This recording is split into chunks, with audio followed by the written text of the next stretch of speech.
Quimiriki, dans la province de Chenchamayo, la communauté indigène Ashaninka pratique une médecine traditionnelle à base de plantes. Solidate participe activement au développement du centre de soins pour pérenniser les méthodes ancestrales.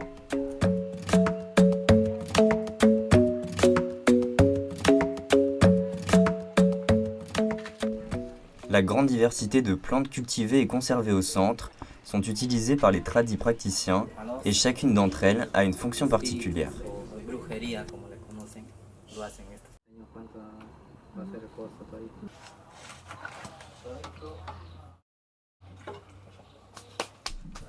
Ici, un chaman est en consultation. Sa patiente est atteinte de troubles du sommeil et de douleurs au ventre. Chaque nuit, elle fait un cauchemar et se réveille tendue et préoccupée. C'est la première fois qu'elle se tourne vers la médecine traditionnelle pour se libérer de son mal-être. Avant de commencer la séance, le chaman lui explique qu'une personne de son entourage l'irrite et celle-ci invoque un esprit malveillant qui prend possession de son corps. Sur toutes les étapes nécessaires à la guérison, la dernière sera la plus cruciale. Elle aura lieu à minuit et c'est à cet instant qu'elle sera libérée du mal qui l'habite.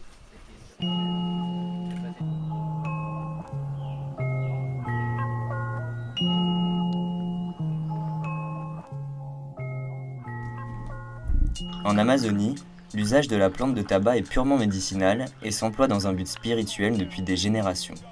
Selon les coutumes, les plantes de la forêt sont des esprits respectés et apportent force et protection.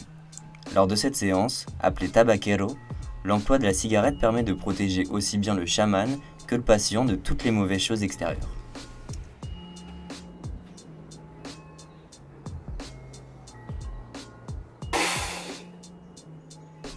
Cette technique est combinée à l'ayahuasca, un breuvage à base de lianes. Il permet de sortir le mal ou l'esprit du corps en souffrance grâce à ses puissants effets psychotropes, ce qui lui vaut d'être interdite par la médecine occidentale. On dit qu'elle nettoie le corps, le cœur et l'esprit. Son utilisation doit être minutieusement maîtrisée car les effets secondaires sont très puissants.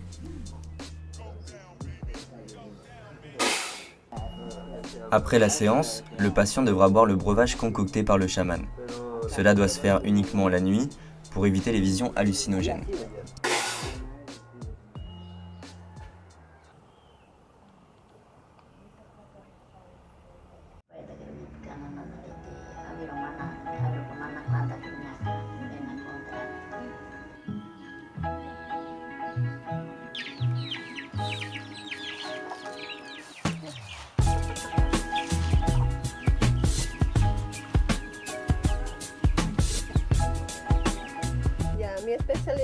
Ma spécialité est de travailler le plomo et j'utilise diverses herbes qui ont des fonctions différentes.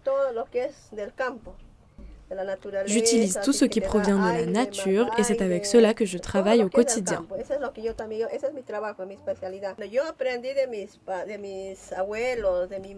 J'ai appris comment utiliser et traiter les plantes avec mes grands-parents, mais aussi ma mère. Je me rappelle, quand j'étais petite, on ne connaissait pas les médecins, donc on se soignait uniquement à base de plantes et d'herbes.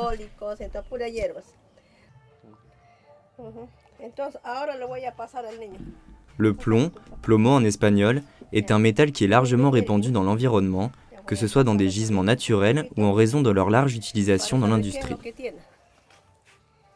Ce petit garçon a une inflammation à la gorge. La praticienne commence par lui frictionner les boules de plomb sur l'ensemble du corps. Cela lui permet d'établir un diagnostic et de capturer les maux à l'origine de sa souffrance. Elle fait ensuite fondre le plomb dans un petit récipient.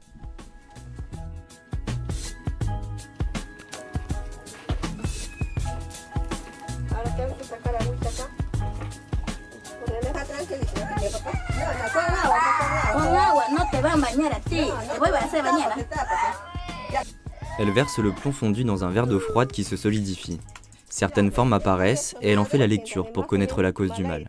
Cette opération est répétée 3 fois sur différentes parties du corps. Les formes analysées à la fin de la séance lui permettent d'affirmer que la guérison est en cours.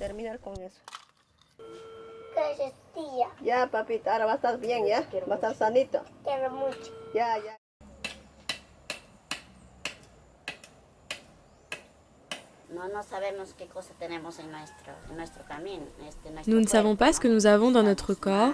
On est bien, on est mal, Mais les herbes ont cette connaissance.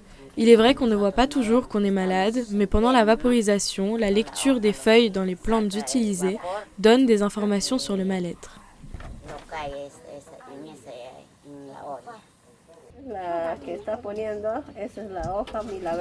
Ce qu'elle tient dans ses mains est ce qu'on appelle la feuille miraculeuse.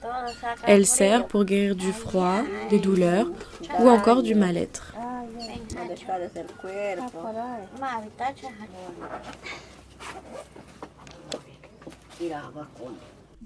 La vaporisation est l'équivalent d'un sauna. Les feuilles, choisies et ramassées dans le domaine par Margherita, bouent dans une grande bassine. La patiente est enroulée d'un drap épais qui la coupe de l'air extérieur. Margherita vient placer le récipient à ses pieds.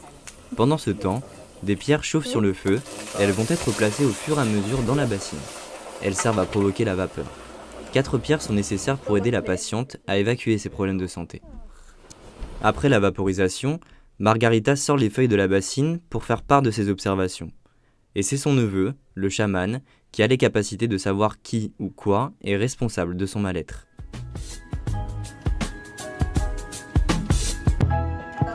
Aujourd'hui, le centre de soins continue de recevoir la visite de bénévoles pour aider la communauté à faire grandir le domaine et le faire connaître au plus grand nombre.